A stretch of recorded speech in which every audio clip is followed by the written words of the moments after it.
bil alamin hamdan katsiran thayyiban mubarakan fi mubarakan alaihi kama yuhibbu rabbuna wa yarda. Allahumma sholli wa sallim wa barik ala Muhammadin wa ala alihi wa ashabihi wa man tabi'ahum bi ihsanin ila yaumiddin. Amma ba'd.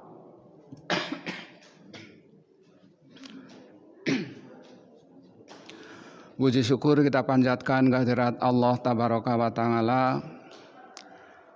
Pada pagi yang berbahagia kali ini kita masih diberi kekuatan, kesehatan, hidayah serta taufik dari Allah Jalla wa Ala, sehingga kita masih diberi kesempatan untuk menghadiri taklim di Masjid Al-Hikmah. Kita berharap kepada Allah Subhanahu wa Ta'ala, mudah-mudahan Allah berkenan untuk melimpahkan kepada kita semuanya ilmu yang bermanfaat, sehingga bisa kita amalkan sebagai bekal untuk menghadap kehadirat Allah Subhanahu wa Ta'ala. Amin ya robbal alamin. Salawat serta salam semoga senantiasa tercurahkan, terlimpahkan kepada junjungan kita Nabi Agung Muhammad sallallahu alaihi wasallam, kepada keluarganya, sahabatnya, dan umatnya yang senantiasa berusaha untuk mengikuti sunnah-sunnah beliau dengan benar hingga yaumil akhir. Alhamdulillah pada pagi hari ini yang akan memberikan tausiah beliau Ustadz Darsitun MPD. Namun sebelumnya, sebagaimana biasanya akan dilantunkan ayat-ayat suci Al-Quran yang akan disampaikan oleh yang pertama Ananda Kansa, putri dari Bapak Isro Nur Rahman dan Ibu Lili, yang akan membawakan surat Al-Kautsar. Kemudian yang kedua Ananda Kaila putri Arista, putri dari Bapak Tangkas dan Ibu Ria, yang akan menerapkan surat Al-Adiyat.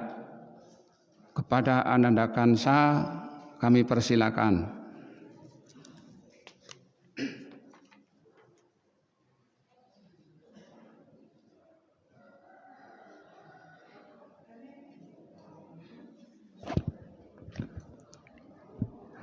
Assalamualaikum warahmatullahi wabarakatuh.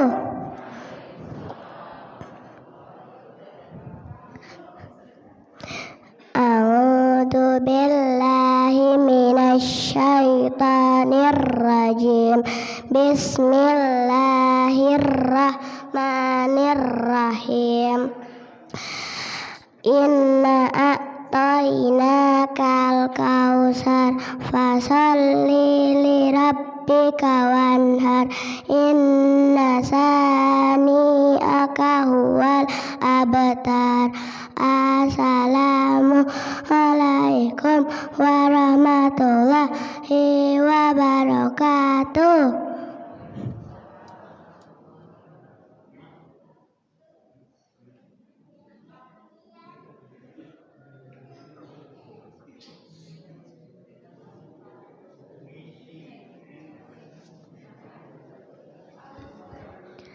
Assalamualaikum warahmatullahi wabarakatuh. A'udzu billahi minasy syaithanir rajim.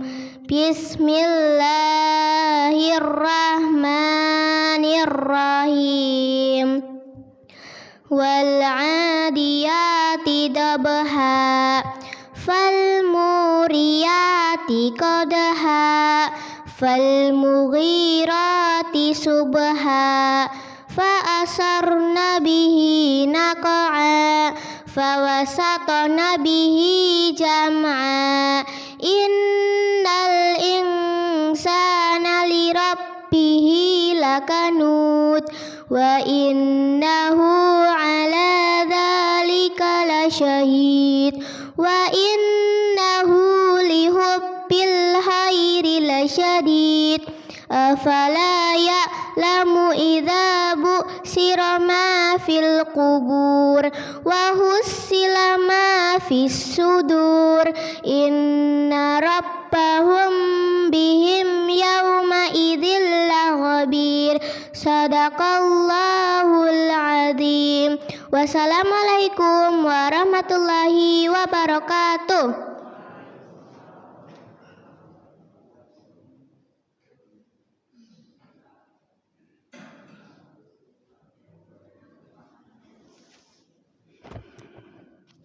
Demikian lantunan Raja Surci yang telah disampaikan oleh Ananda Kansa dan Kaila. Sesungguhnya kenikmatan yang paling tinggi di antara kenikmatan yang ada di surga adalah memandang wajah Allah Subhanahu wa Ta'ala.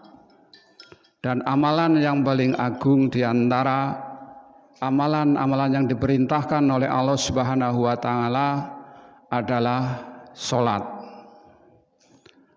Barang siapa mendirikan sholat dengan baik, merekalah orang-orang yang paling berpeluang untuk mendapatkan kenikmatan tersebut.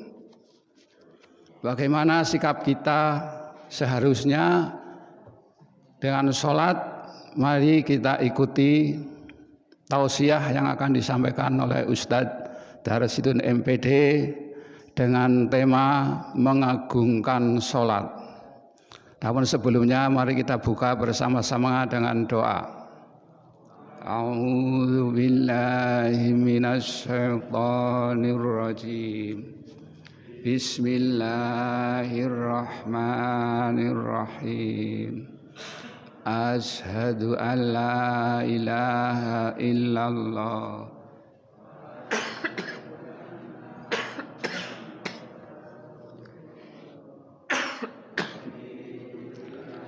Robba wa bil islami dina wa bi Muhammadin nabiyya wa rasulah Rabbi zidni ilma warzuqni fahma amin.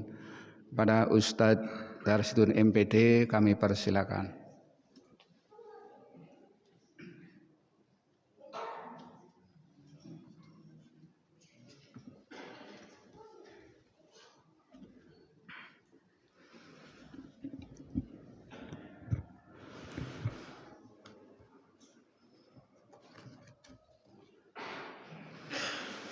Bismillahirrahmanirrahim. Assalamualaikum warahmatullahi wabarakatuh.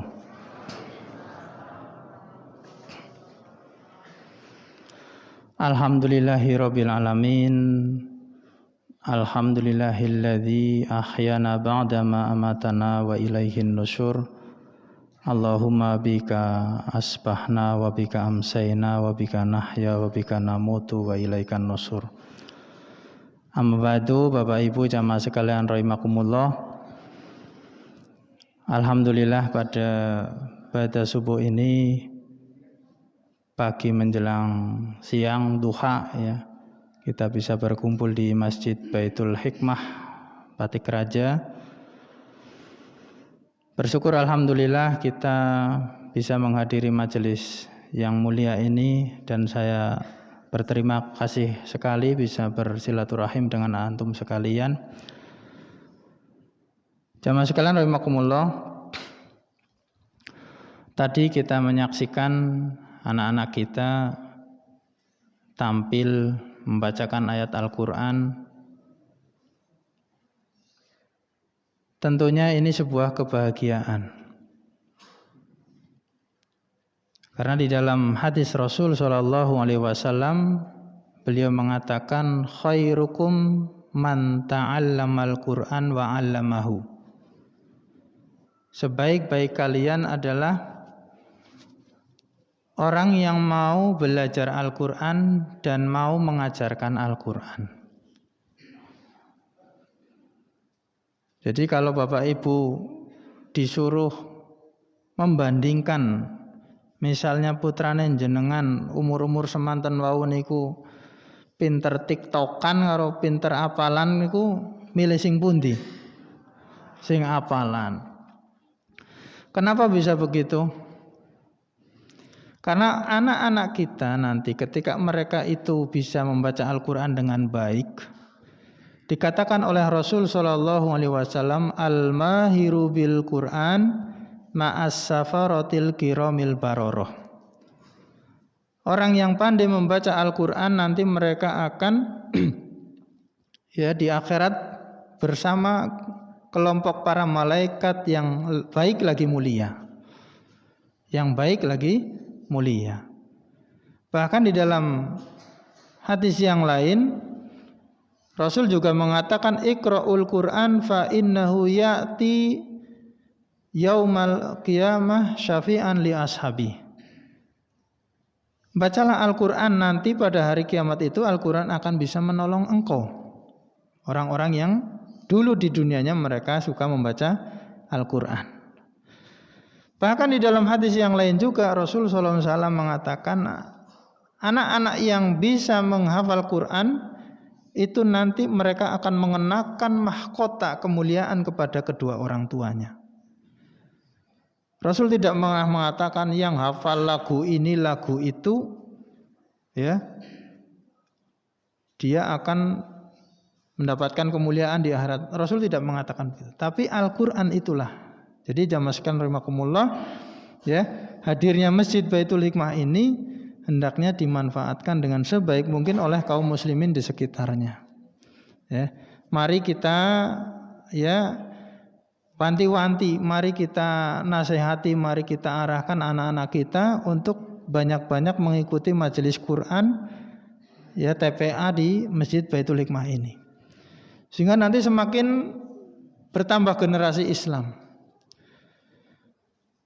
Ya, sebelum saya ke materi, karena saya melihat potensinya sangat besar. Di luar sana jamaah sekalian rahimakumullah, ada seorang perdana menteri Inggris waktu itu. Namanya Gladstone. Tahun berapa itu? Sekitar 90-an. Dia ini orang kafir. Karena Inggris, ya kan? Orang kafir. Apa kata dia?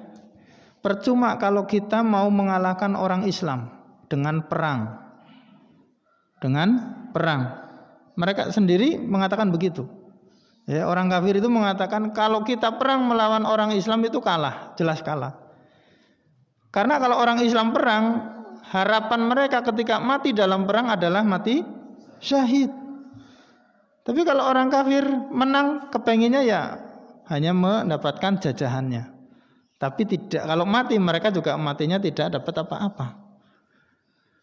Sehingga seorang Perdana Menteri ini namanya Gladstone ini kemudian dia mengatakan begini. Kalau kita tidak bisa mengalahkan kaum muslimin dengan peperangan, maka kita cabut Al-Quran itu dari dada-dada para pemudanya. Al-Quran dicabut dari dada-dada pemudanya. Dengan apa Bapak Ibu sekalian rahimakumullah? Dengan digantikan sarana-sarana yang melalaikan. HP, ya setan gepeng, ya kan? Coba panjenengan renungkan saja kondisi rumah. Kalau anak cucunya masih sangat ketagihan dengan HP-nya, ini perlu diwaspadai Bapak Ibu sekalian rahimakumullah. Nah, kalau anak didik kita, anak keturunan kita lebih banyak ke situ, Al-Quran jarang didengarkan. Akhirnya yang muncul apa? Fobia, benci dengan Al-Quran. Panas telinganya kalau mendengarkan Al-Quran. Hatinya itu langsung berontak kalau disuruh ngaji, suruh ke masjid, suruh belajar Al-Quran, berontak. Kalau sudah seperti itu, maka generasi yang akan datang bagaimana Bapak Ibu sekalian? Sangat mudah dikalahkan oleh orang kafir. Dan hari ini perangkatnya sudah terlihat jelas. Segala hal, ya kan, anak muda sekarang perilakunya macam-macam. Sholat buat mainan di video jadi viral, ya kan? Kemarin-kemarin sholawatan dibikin lucu-lucu, ya Allah Rabbi. Akan seperti apa generasi yang akan datang. Padahal Allah sudah mengatakan ya ayyuhalladzina amanu qu anfusakum wa ahlikum naro. Ayatnya pun ngertos. Tapi kita belum bergerak semuanya Bapak Ibu jamaah sekalian rahimakumullah. Bergerak mempertanggungjawabkan dan memperbaiki kondisi rumah kita masing-masing. Ya. Kita mungkin sudah soleh, sudah rajin jamaah di masjid. Tapi coba didik anak kita, ya cucu kita, ajaklah mereka. Ajaklah. Nah, di situ nanti kaum muslimin akan bangkit. Kaum muslimin akan lebih kokoh lagi di dalam mempertahankan agamanya. Tidak terombang-ambing. Dalam sebuah hadis Rasulullah SAW pernah mengatakan, Yushaku ang tada'a alaikumul umamu kama tada'al akalatu ala qas'atiha.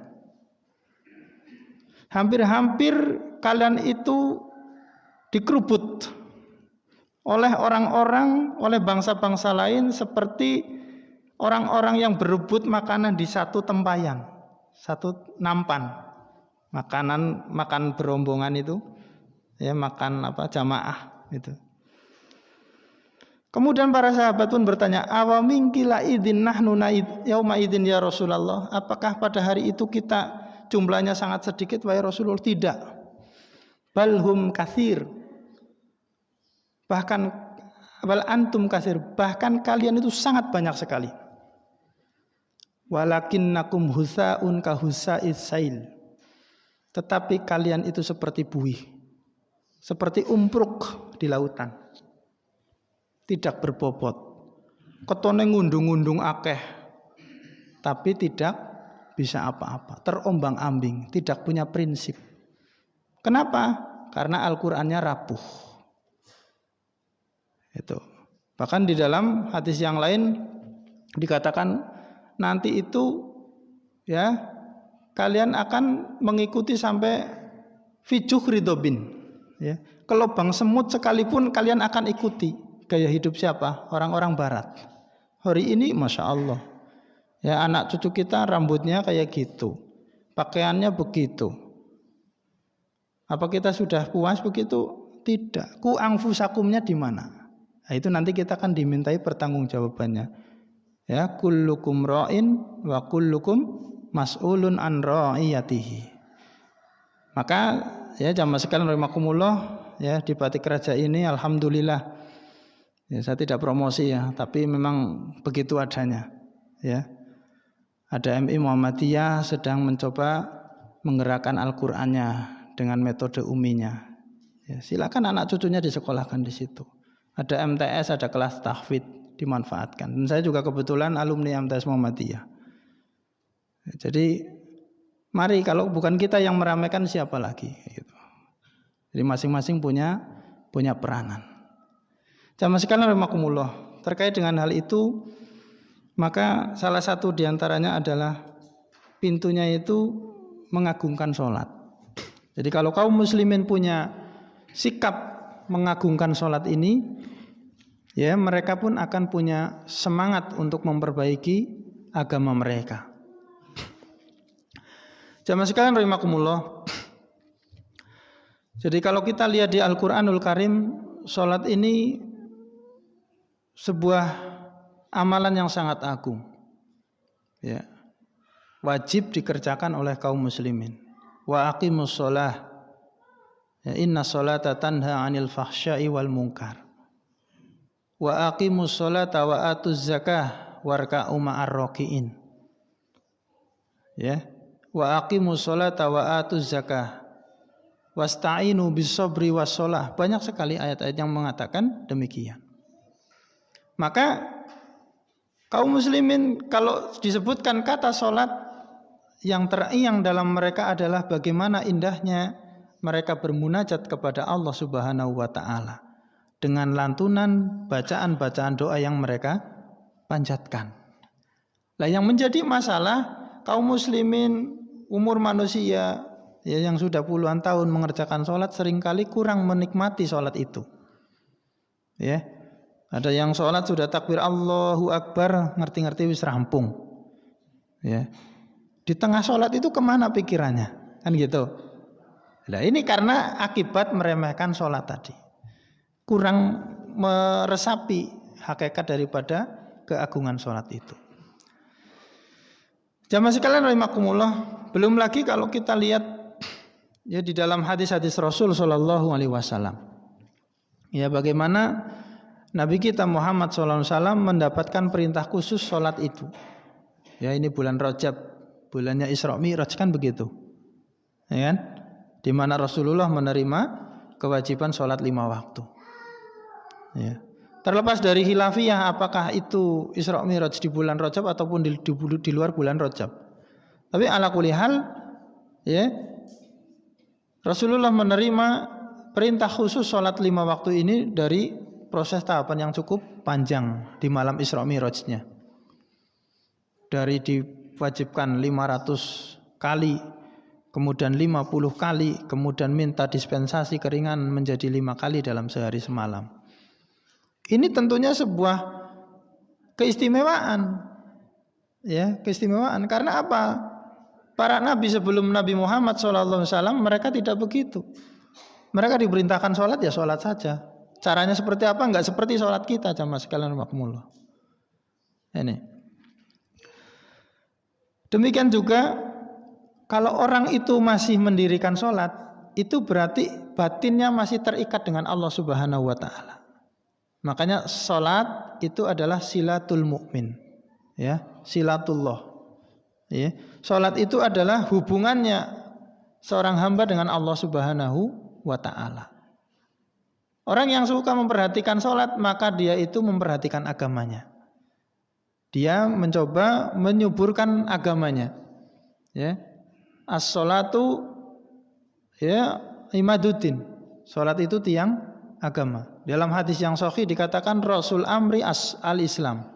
Puncak daripada segala masalah itu Islam. Ya, wa amuduhu as-shalah, dan tiangnya adalah salat. Jadi jamaah sekalian rahimakumullah, ya, salat ini ya sangat agung. Maka mari kita bersama-sama merenungi bahwa salat ini bukan perkara yang biasa-biasa. Ya. Maka orang-orang yang setiap hari sholat tapi maaf gitu ya, pakaiannya ala kadarnya gitu ya, kemudian kesuciannya kurang diperhatikan, wudunya kurang juga disempurnakan, ini harus segera diperbaiki ya, karena ini urusannya dengan Allah Subhanahu wa Ta'ala. Jamaah sekalian rahimakumullah,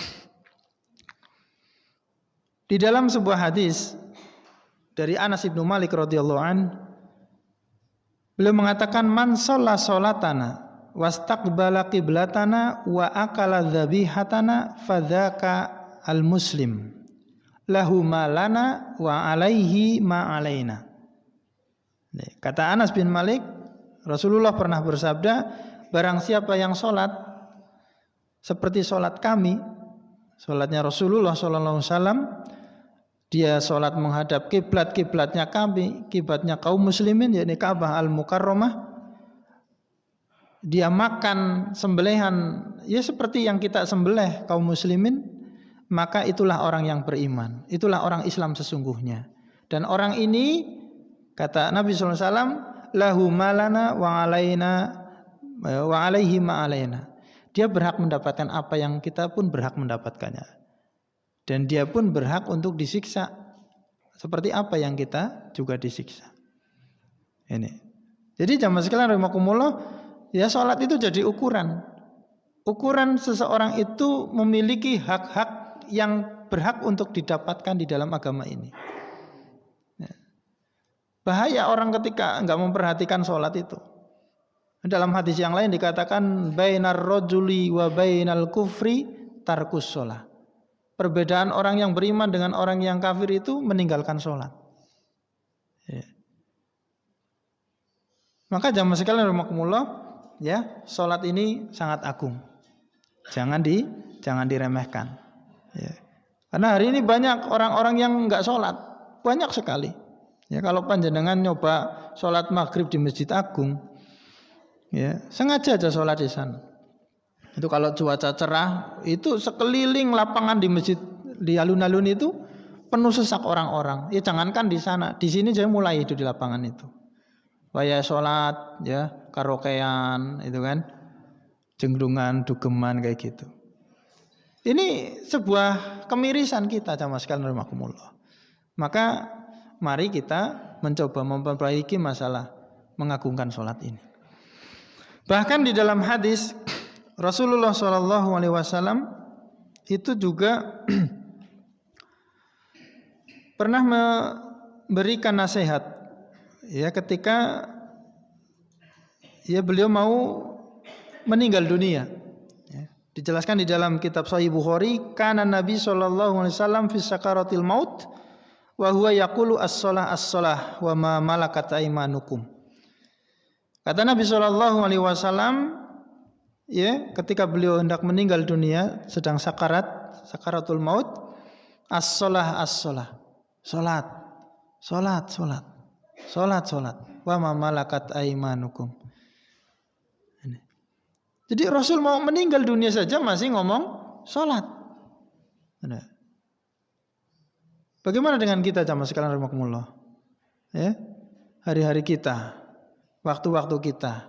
Bahkan kadang-kadang kita itu merasa terganggu ketika sedang asik dengan pekerjaan, tiba-tiba sudah mendengar adzan. Lah denengsi adzan jaku tembene sedelang mek pegaweane, itu kan. Ini bukti bahwa kita itu memang enggak atau kurang lah ya, kurang merindukan sholat. Padahal salah satu tanda cinta kepada Allah disebutkan oleh Syekh Al-Utsaimin rahimahullah di dalam kitab beliau Makarimul Akhlak adalah orang itu merindukan sholat setelah dia sholat. Jadi ini misalnya tadi panjenengan sudah sholat subuh, ini sudah hati ini sudah menunggu kapan sholat duhure ya, jam pira ya. Nyong kira-kira mongko teka jam pira maring masjid sholat jamaah duhur.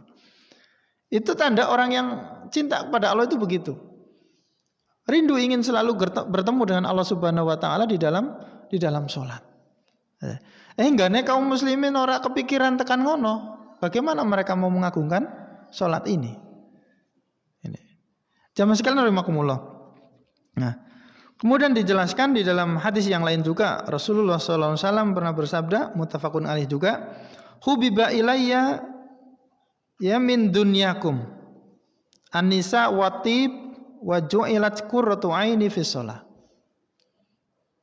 Kata Rasulullah SAW, dijadikan indah atau dijadikan kesenangan untukku dari dunia kalian. Apa itu?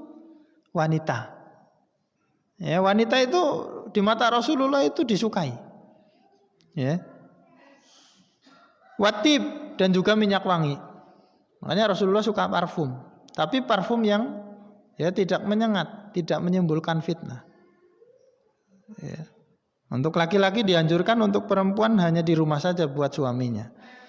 Wa ju'ilat qurratu aini fi shalah, dan dijadikan indah pandangan kedua mataku di dalam sholat. Jadi Rasulullah sholat itu menjadi sesuatu yang sangat istimewa, ya, sangat istimewa. Maka kita kalau sholat ya harus begitu, berusahalah begitu. Ya. Dalam hadis yang lain itu Rasulullah SAW juga pernah mengatakan bahwa ada 3 wasiat. Ya. Ada 3 wasiat yang pernah disampaikan Rasul SAW kepada salah seorang sahabat. Di antaranya yang pertama adalah sholli sholata muwadda'in. Ya, sholatlah engkau seperti orang yang sholat terakhir kali sholat. Ya, coba panjenengan bayangkan itu, sholatlah seperti orang yang terakhir engkau sholat. Karena habis itu kalau Anda enggak sholat lagi, terakhir itu hidup. Bagaimana biar sholatnya bagus? Kan gitu. Bagaimana biar sholatnya itu diterima Allah, betul-betul tobatku diterima pada saat aku sholat terakhir itu. Bagaimana inginnya sholat itu menjadi sebab dirinya masuk ke dalam surga. Rasulullah bernasihat begitu, memberikan wasiat sholli sholata muwadda. Bandingkan dengan kondisi manusia hari ini. Sholat asal-asalan, sholat gelebak-gelebek gitu. Gerakannya tidak diperhatikan. Rukuknya, tumakninahnya, sujudnya, ya, bacaan doanya, ya, gerakannya, ketepatan tulang rusuknya dan sebagainya. Maka perlu di sini kita mempelajari sholat yang benar. Ya, fikih sholat yang benar. Ya. Lah Ustadz, wong dulu saya belajar sudah begitu ya begitu saja. Oh, nggak bisa begitu Bapak Ibu sekalian. Ya, ilmu itu perlu dipelajari. Ilmu perlu dipelajari. Ya. Karena Al-Quran itu jelas kok bunyinya begitu. Hadis Rasul juga jelas bunyinya begitu. Kalau kita menganggap ya dulu Pak Kiai ngajarnya begitu sudah cukup, enggak. Jangan begitu beragama. Beragama itu harus ya wa manittaba'ahum bi ihsan. Ya. Mengikuti mereka dengan ihsan, dengan tepat. Itulah kenapa dikatakan Muhammadiyah. Karena mencoba menetapi, mencocoki apa yang diajarkan oleh Rasulullah SAW. Jadi klaim Muhammadiyah itu tidak hanya sebatas kami pengikut organisasi saja, tapi betul-betul cara ibadahnya, cara sholatnya, bacaannya semuanya berusaha ke sana, sehingga nanti betul-betul diridhoi Allah Subhanahu Wa Taala. Ya. Karena betapa banyak orang itu mengaku agamanya Islam tapi nggak pernah kenal Islam, ya kan? KTP-nya Islam, sholat ora tahu, tapi dikubur karepe dilebokna nang kuburannya kaum muslimin. Padahal kan tadi sudah jelas bainar rajuli wal kufri tarkus sholat. Perbedaan orang Islam dengan orang kafir itu meninggalkan sholat. Walaupun KTP-nya Islam, kalau dia nggak sholat ya nggak perlu disolati, ngapain juga disolati? Jelas-jelas nggak sholat, gitu kan? Tapi kita kadang-kadang wis, wong sregep piye, ya walaupun, pokoknya kalau kita tahu dia itu nggak pernah sholat sama sekali, ya sudah, ngapain disolati? Yang kayak gini kan butuh fikih, butuh belajar. Sehingga jamaah sekalian rahimakumullah, ya masalah sholat ini bukan masalah yang ringan, harus diperhatikan. Jamaah sekalian rahimakumullah, dijelaskan di dalam hadis riwayat Imam Ahmad di dalam musnad beliau, man tarakas sholata muta'ammidan faqad bari'at zimmatullahi wa rasulih. Kata Rasul sallallahu alaihi wasallam, barang siapa meninggalkan sholat dengan sengaja, maka sungguh orang itu telah melepaskan dirinya dari jaminan Allah Subhanahu wa taala. Demikian juga Rasulullah sallallahu alaihi wasallam. Apa jaminan Allah dan Rasulnya? Orang yang sholat ya dia pasti akan dimasukkan ke surga. Ya, jaminan Rasulullah, orang yang sholat pasti akan ditingkatkan derajatnya di hadapan Allah. Tapi ini orang nggak sholat dengan sengaja lagi, ya sudah, maaf gitu kan. Jangan minta syafaat, jangan minta dimasukkan ke surga. Wong ninggalkan sholatnya dengan sengaja. Ini. Jamaah sekalian rahimakumullah, di dalam Al-Qur'anul Karim surat Al-Anbiya ayat 73. Allah Subhanahu wa taala berfirman, "Wa auhayna ilaihim fi'lal khairati wa iqamas sholati wa ita'az zakah." Dan kami wahyukan kepada mereka agar berbuat kebaikan. Berbuat kebaikan. Wa iqamas sholati wa ita'az zakah. Mendirikan sholat dan membayar zakat.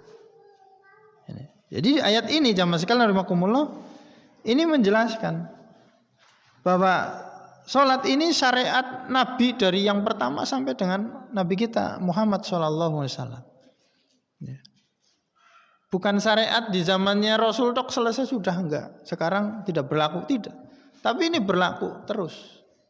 Ya, karena kita itu umatnya Muhammad SAW, maka kita ngikuti syariatnya Nabi Muhammad SAW. Nabi mengatakan sholat ini wajib, ya kita lakukan. Itu. Jamaah sekalian rahimakumullah, salat ini juga ya bisa meninggikan derajat pelakunya.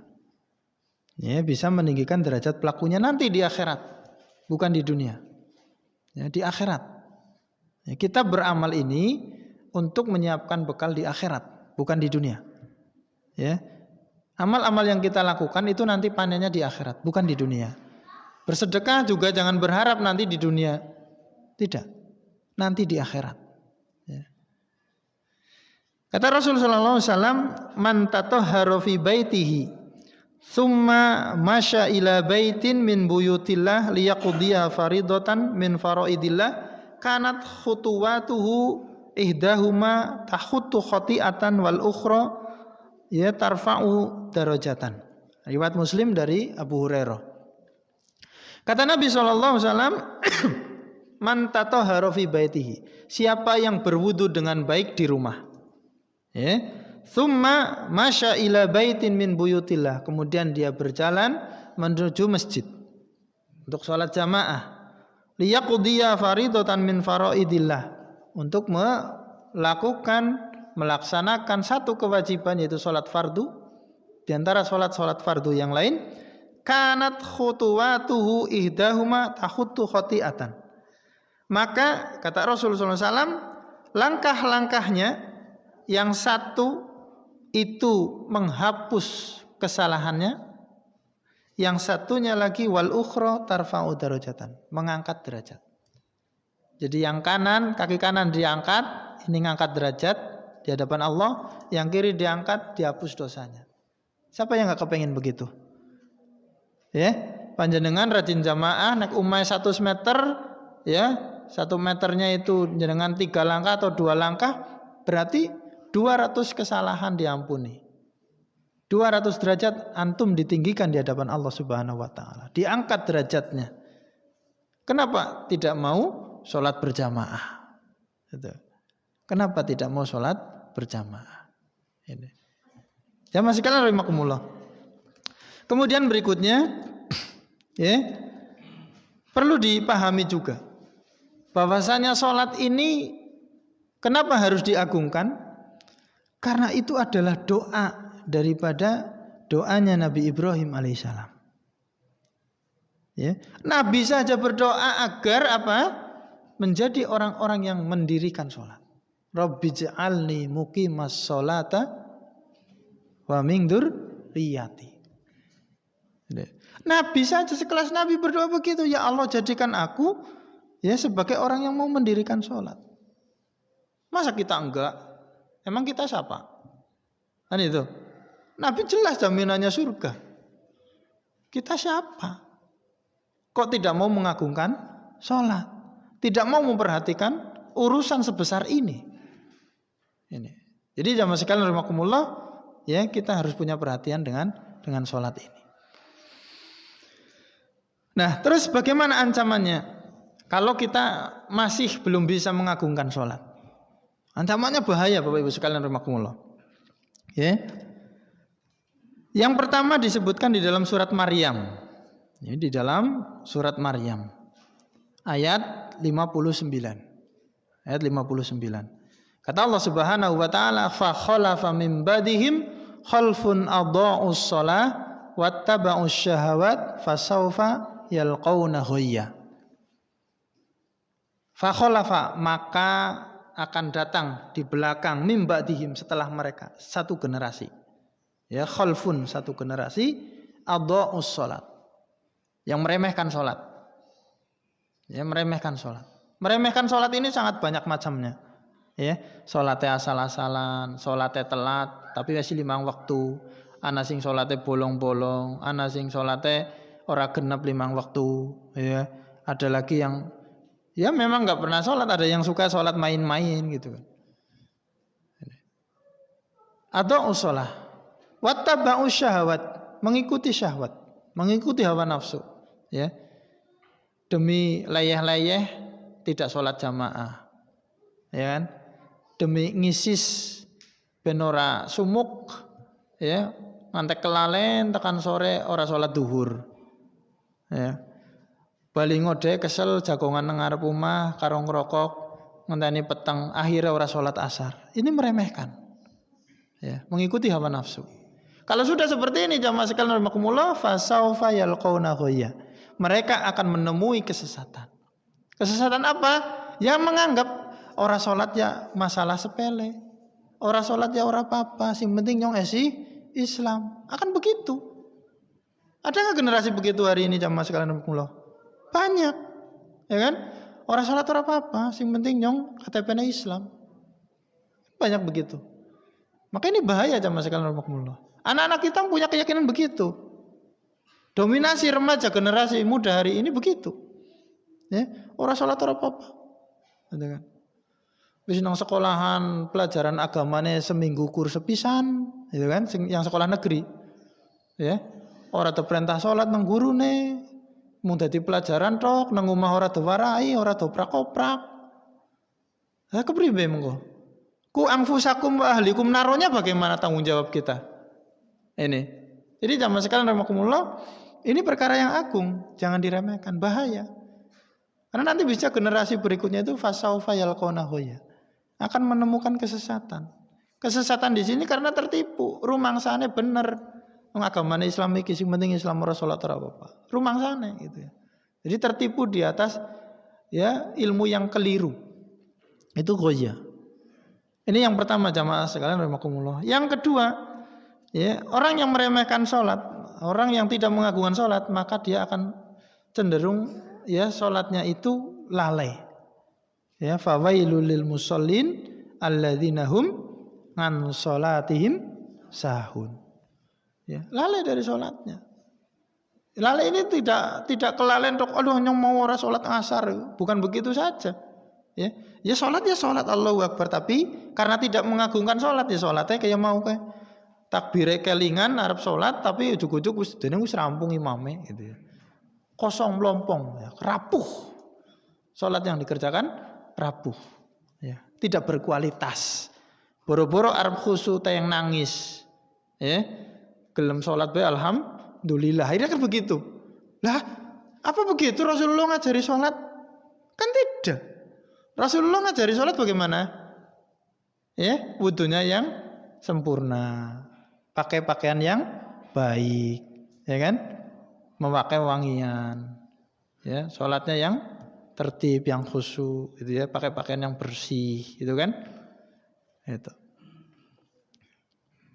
Jadi jamaah sekalian rahimakumullah, ya, ini. Kemudian lagi, ya, bahayanya orang yang meremehkan sholat, tidak mau mengagungkan sholat, itu nanti akibatnya, ya, sebagaimana di dalam hadis Nabi SAW bahwa inna awwala ma yuhasabu bihil abdu yaumal qiyamah as-shalah. Kan itu. Perkara pertama yang akan dihisab oleh Allah Subhanahu wa taala pada seorang hamba di hari kiamat adalah salat. Ya kan? Wa in saluhat ya fa aflah wa anjah. Ya. Jika salat orang itu baik maka semuanya sukses. Semuanya selamat. Urusannya beres. Tapi kalau sholatnya buruk coba, ya kan? Ini. Maka perhatikanlah sholat, agungkanlah sholat dengan baik. Jamaah sekalian rahimakumullah. Tidak hanya itu, orang yang meremehkan sholat, tidak mau mengagungkan sholat, dikatakan oleh Allah Subhanahu Wa Taala di dalam surat Al-Muddathir ayat 43 sampai 49. Kata Allah, kullu nafsim bima kasabat rohinah. Setiap jiwa itu nanti rohinah, digade. Kalau barang digade harus diapakan Pak Bu? Ditebus. Ini menungsa digade. Jajal. Di hadapan Allah pada hari kiamat manusia itu akan digade. Ya, kullu nafsim bima kasabat rohinah. Dengan apa yang dilakukan dulu di dunianya, amalnya itu seperti apa? Digadekan. Illa ashabal yamin, kecuali penduduk surga. Ya, penduduk surga itu sudah selesai urusannya, karena sudah jelas masuk surga. Terus mereka di dalam surga itu bertanya-tanya. Fi jannati yatasaalun. Di surga ini para penduduk surga ini nanya-nanya pada takon-takonan, ya. Anil mujrimin, tentang orang-orang yang berbuat dosa. Siapa mereka? Kok dening pada dihukum, bahasanya gitu loh. Kok dening pada terganjal, kok digade gitu. Dengan amalannya. Ya, terkatung-katung bahasa kita gampangannya itu, terkatung-katung. Masalakakum fi saqar. Apa sih yang menyebabkan kamu terkatung-katung di neraka sakor? Apa jawaban mereka? Qalu lam naku minal musallin. Kami dulu di dunia tidak pernah sholat. Kita sholat tapi enggak benar. Kita sholat masih mainan. Kita sholat tidak mengagungkan sholat itu. Ini bahayanya jamaah sekalian rahimakumullah. Ya. Kalau sholat masih diremehkan. Kemudian berikutnya yang terakhir, ini waktunya sudah mau habis, belum ada tanya jawab juga itu ya. Sekarang manfaatnya kalau kita mengagungkan sholat itu apa? Ya, apa faedahnya kalau kita punya perhatian tinggi dengan sholat ini? Yang pertama, jamaah sekalian rahimakumullah, rahatun lin nafsi wa tuma'ninatun lil qalbi. Ya, menjadi peristirahatan jiwa, penenang jiwa, penenang batin bagi orang-orang yang beriman. Kenapa bisa begitu? Karena Rasulullah tadi sudah menjelaskan, wa ju'ilat qurratu aini fis shalah. Allah jadikan ya hiasan pandangan kedua mataku di dalam sholat. Artinya ketika kita punya sikap mengagungkan sholat ini dengan baik, maka yang terjadi adalah jiwa kita menjadi tenang. Ya. Masalah demi masalah itu bisa hilang. Karena kita sudah tambatkan permasalahan itu semuanya kepada Allah Subhanahu wa taala. Dalam hadis yang lain Rasulullah mengatakan, ya, dijelaskan oleh Abu Hurairah, ya, kana idza hazabahu amrun fasalla. Kalau Rasulullah menemui masalah, beliau itu salat. Salat, Pak, Bu, salat. Ya, salat sunnah saja, salat sunnah mutlak. Pokoknya saya salat sunnah. Setiap ada masalah Rasulullah begitu. Ini. Jadi curhatnya itu kepada Allah Subhanahu wa taala, bukan kepada medsos. Ya kan? Bukan di WA, di status WA, ya, bukan pula di TikTok, bukan pula di ya medsos yang lainnya. Ini. Yang kedua, jamaah sekalian rahimakumullah, ya. Manfaat orang yang punya sikap positif mengagungkan sholat ini, dia akan mendapatkan ya pertolongan. Ya, pertolongan ketika dihadapkan dengan kesulitan dan kepayahan. Ya. Ketika dihadapkan dengan kesulitan dan kepayahan. Kata Allah Subhanahu wa taala di dalam surat Al-Baqarah ayat 45, wasta'inu bis-sabri was-shalah. Dan mintalah kalian tolong kepada Allah Subhanahu wa taala melalui dua amalan. Ini ya, melalui dua amalan. Jadi kalau ada masalah, minta tolong kepada Allah, tapi harus melakukan dua amalan. Yang pertama bis-sabri, dengan sabar, was-shalah, dan dengan sholat. Orang cenderung ketika ada masalah, reaksinya bagaimana Bapak Ibu? Rajin sholat, bukan sing sadar, gitu kan? Kalau yang nggak sadar, reaktif, ya kan? Reaktif, cenderungnya reaktif. Ada masalah itu reaktif, keprime, gitu ya. Tapi kalau bagi kaum laki-laki kebanyakan tenangnya. Kalau bagi ibu-ibu biasanya reaktif. Alah gitu ya. Apalah pokoknya dikeluarin ya. Latahnya juga kadang-kadang keluar gitu ya. Tapi kalau bapak sabar, sing sabar. Kadang-kadang gitu. Tapi kadang cuma segitu tok. Ada satu yang belum dikerjakan, sholatnya.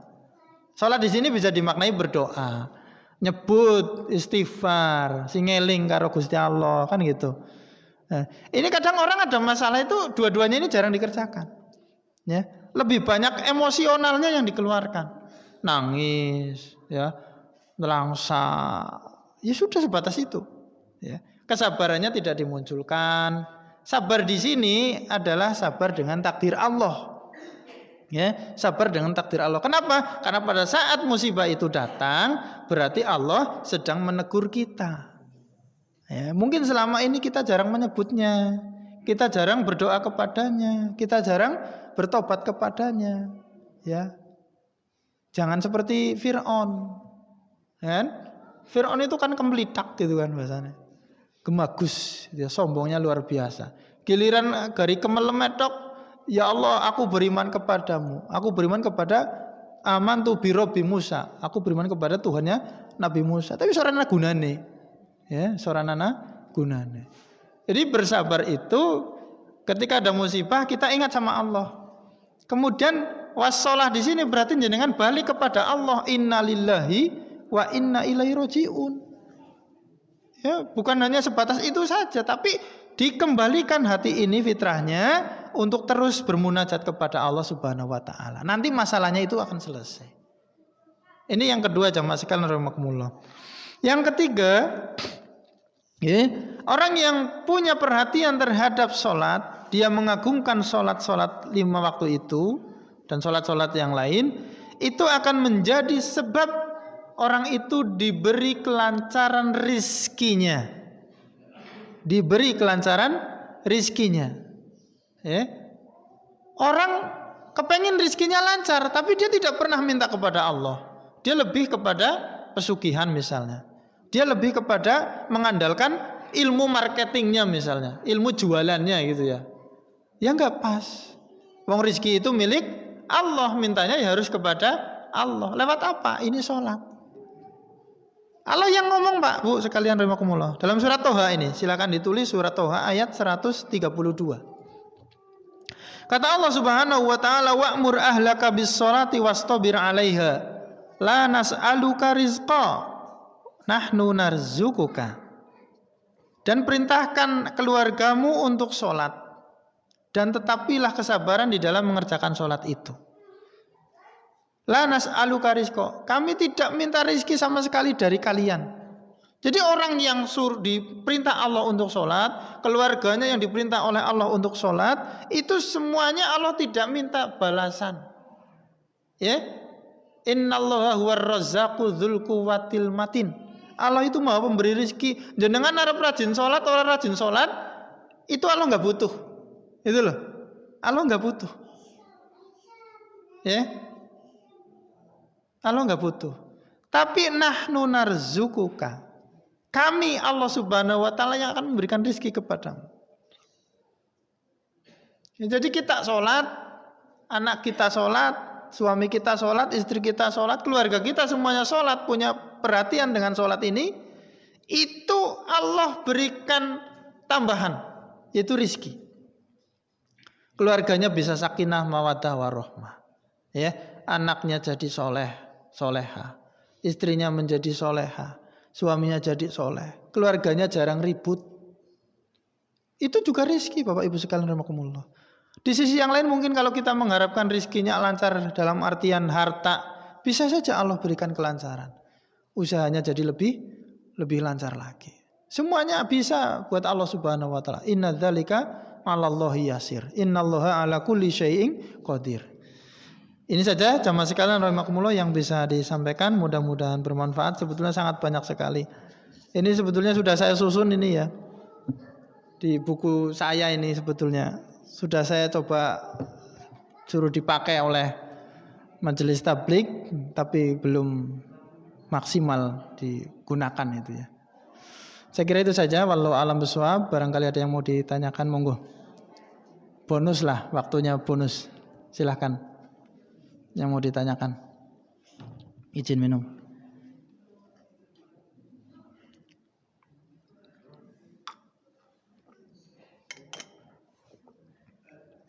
Silakan.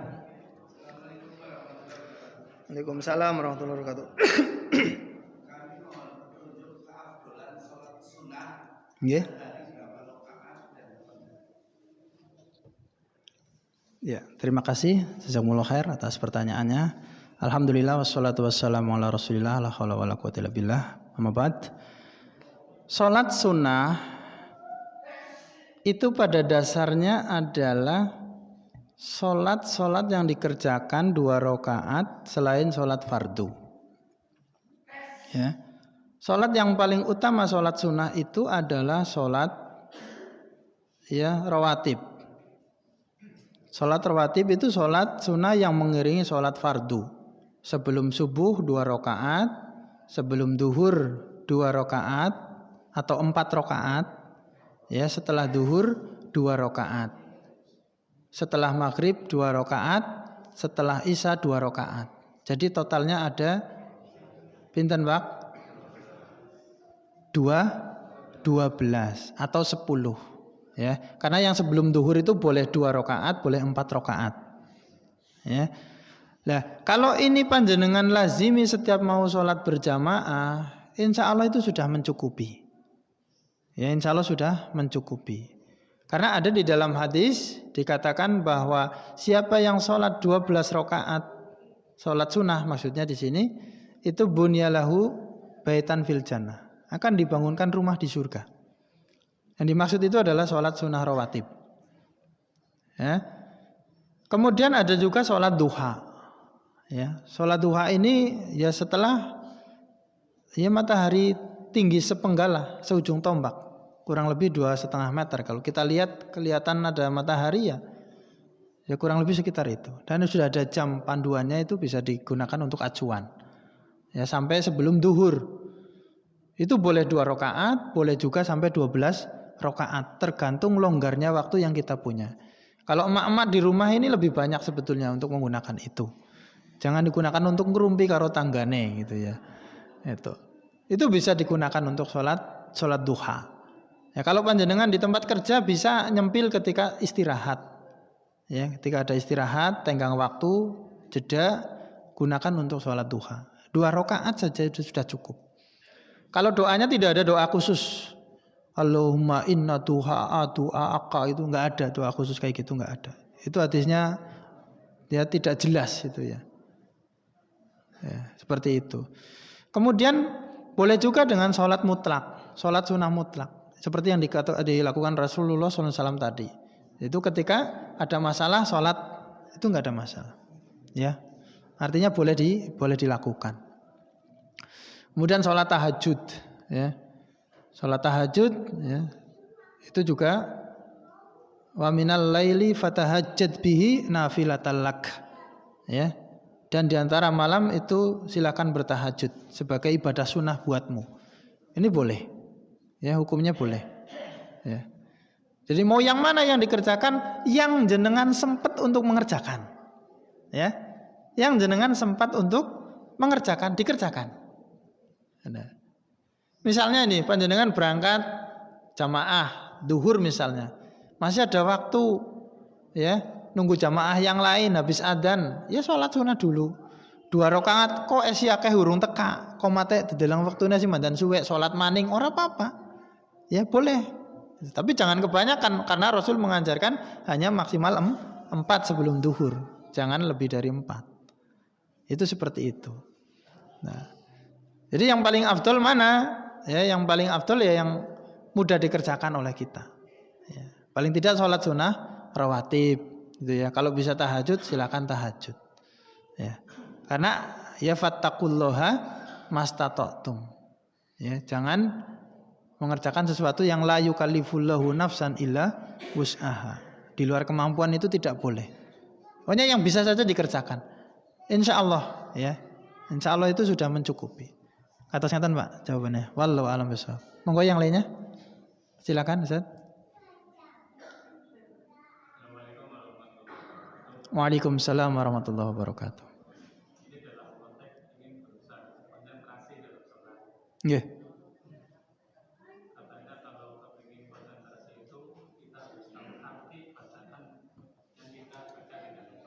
Nggih. Terutama dalam suratan kan. Jadi kan kalau misalkan saya hanya hafal arti surat-surat yang pendek, misalkan Anas, Al-Falaq atau Al-Ikhlas. Nggih. Itu yang saya hafal. Itu lebih baik kita membaca surat itu yang kita hafal artinya, atau kita kemudian melafalkan surat tapi yang kita belum hafal artinya, dalam konteks ingin kita konsentrasi dalam sholat. Baik. Waalaikumsalam warahmatullahi wabarakatuh. Iya, sholat dengan konsentrasi, bahasa agamanya itu sholat yang khusyuk. Ya, sholat yang khusyuk itu didukung oleh beberapa hal. Pertama, di persiapan sholatnya dulu. Nek panjenengan sholatnya gedagar-dagar ya ora bakalan khusyuk, gitu ya. Jangan sholat itu telat, telat gitu ya, dak-dik-duk-der gitu ya. Ya sing dipikir ya kepriye carane ben nulis jamaah tok itu. Tapi kalau persiapan sholatnya dengan baik, dengan tenang, wudu, pokoknya semuanya disiapkan dengan baik, datang ke masjid insya Allah sudah mendukung untuk sholat khusyuk, sholatnya konsentrasi. Itu yang pertama. Yang kedua, di dalam sholat sendiri ya kita adalah harus istihdzarul qalbi, menghadirkan hati. Kita harus membiasakan muraqabatullah, sedang diawasi Allah Subhanahu wa taala. Jadi, salat sudah takbir tapi pikirannya masih melayang-layang. Ini belum sampai bacaan suratannya ya Pak ya. Belum sampai bacaan suratannya.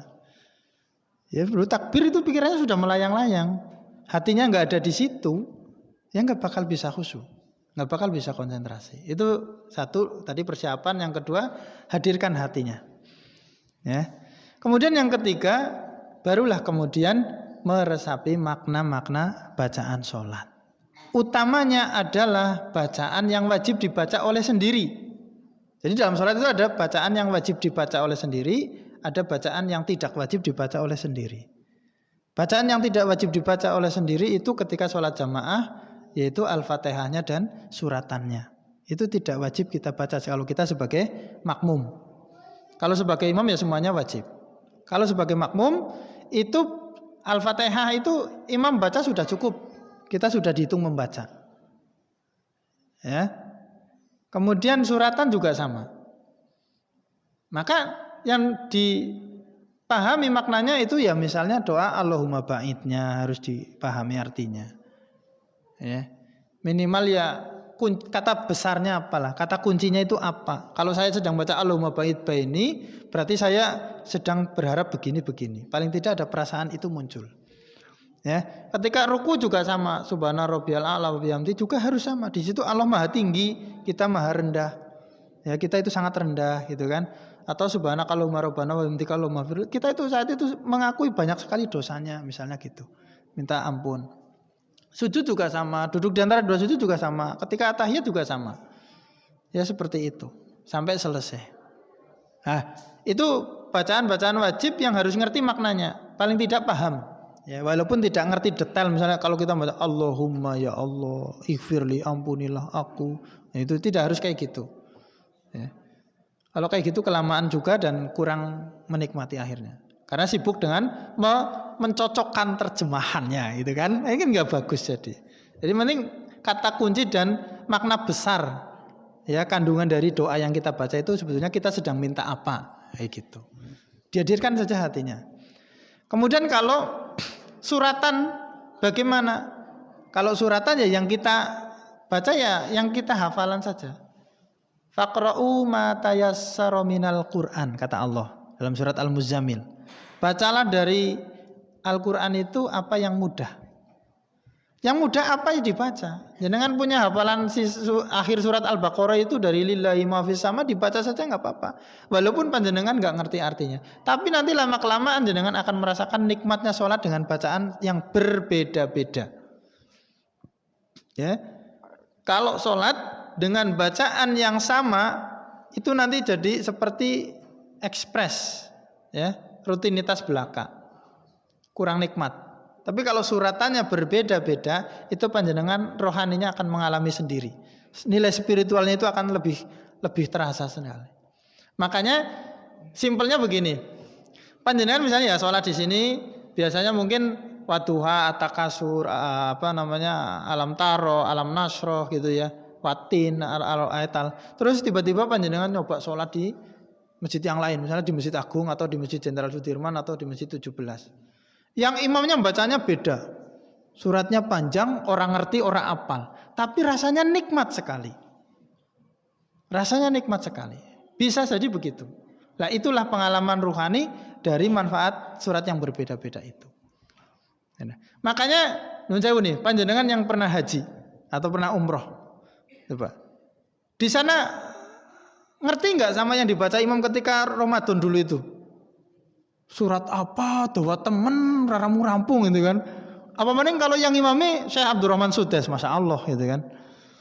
Wattaba'u ma tatlu syayatinu ala mulki Sulaiman. Gemetar hatinya, tapi orang ngerti artinya gitu kan? Tapi panjenengan sholat dawa-dawanan aja tetap betah, nggih mboten? Kenapa bisa begitu? Karena merasa menikmati itu. Hadir hatinya sehingga bisa konsentrasi tadi, Pak. Kemudian yang terakhir itu minta kepada Allah Subhanahu wa taala. Karena hati ini bisa khusyuk, bisa tenang, bisa hadir di dalam sholat dengan penuh kekhidmatan. Itu kalau kita selalu minta kepada Allah, ya kan? Ada doa, Allahumma inni a'udzubika min ilmin la yanfa, wa min qalbin la yakhsha, wa min nafsin la tashba, wa min da'watin la yustajabu laha. Ini doa saya pernah ngisi kajian ini lama banget, 3 jam nggak selesai itu ya. Allahumma ya Allah, ini a'udzubika, aku berlindung kepadamu ya Allah, min ilmin la yanfa, dari ilmu yang tidak bermanfaat, wa min qalbin la yakhsha, dari hati yang tidak bisa khusyuk, wa min nafsil la tasba, dari hawa nafsu yang tidak pernah puas, wa min da'watil la yustajabu laha, dari doa yang tidak bisa dikabulkan. Jadi ilmu yang tidak bermanfaat itu akan melahirkan hati yang tidak pernah khusyuk. Hati yang tidak pernah khusyuk akan kemudian dikalahkan oleh syahwat. Kalau syahwat sudah menguasai jiwa, maka yang terjadi adalah berdoa apapun manusia nggak akan dikabulkan Allah Subhanahu wa taala. Karena dia hatinya itu lahin, lupa dengan Allah Subhanahu wa taala. Berdoa.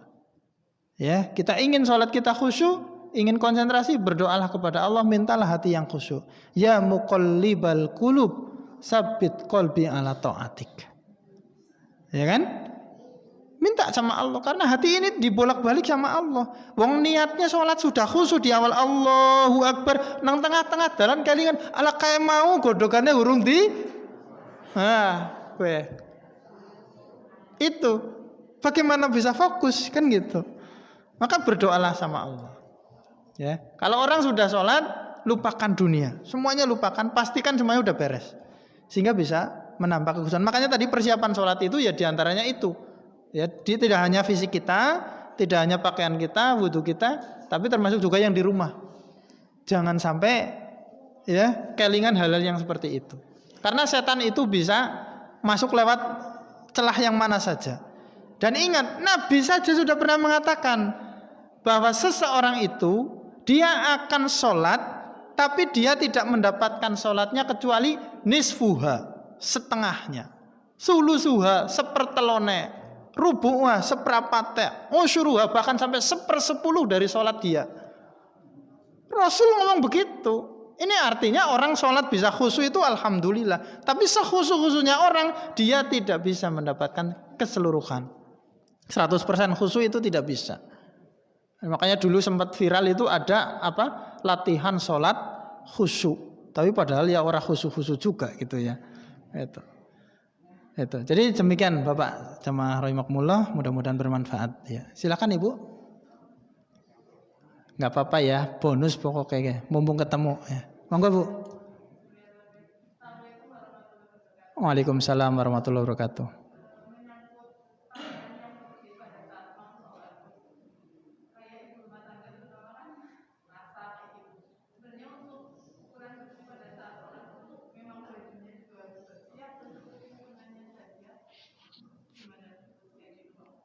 Ya.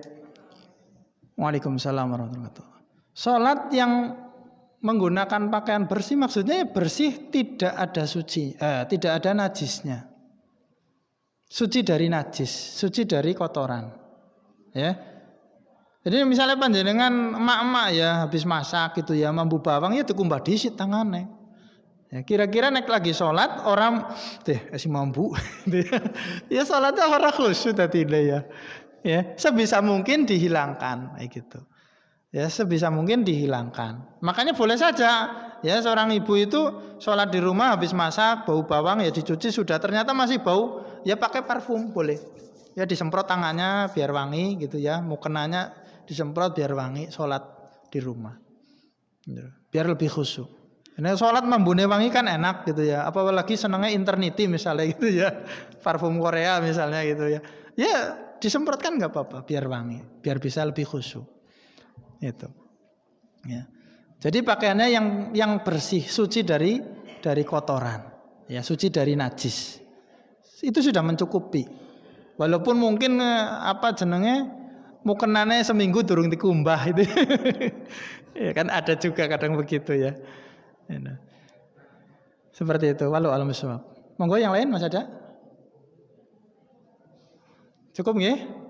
Baik, alhamdulillah kita tutup bersama. Mudah-mudahan bermanfaat jadi motivasi ya buat kita semua agar lebih memperhatikan salat kita. Kita tutup bersama dengan membaca hamdalah dan doa kafaratul majelis. Alhamdulillahirabbil alamin. Subhanakallahumma bihamdika asyhadu an la ilaha illa anta astaghfiruka wa atubu ilaik. Assalamualaikum warahmatullahi wabarakatuh.